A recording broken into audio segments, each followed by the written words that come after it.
আসসালামু আলাইকুম। সম্মানিত রোজাদারগণ, সবাই কেমন আছেন? আশা করি আলহামদুলিল্লাহ ভালো আছেন। বলতে বলতে 15টা রমাদান অলরেডি, আজকে 15 নম্বর রমাদান। এরকম বলতে বলতে দেখবেন কখন শেষও হয়ে যাবে। যাই হোক, যারা রোজা রাখছেন এবং যারা রোজা রাখতেছেন, আমি জানি আল্লাহ তাআলা আপনাদেরকে বাকি রোজাগুলো রাখারও তৌফিক দান করুক। সবার জন্য দোয়া ও ভালোবাসা থাকবে।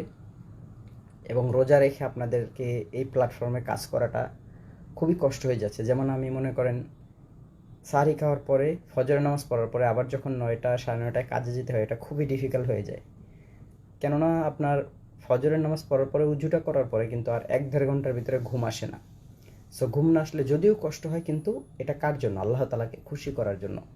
তিনি এটার জন্য অবশ্যই আমাদেরকে ভালো কিছু দেবেন। সবাই ভালো থাকবেন, সুস্থ থাকবেন, সবার জন্য দোয়া ও ভালোবাসা থাকবে। শুভ সকাল সবাইকে।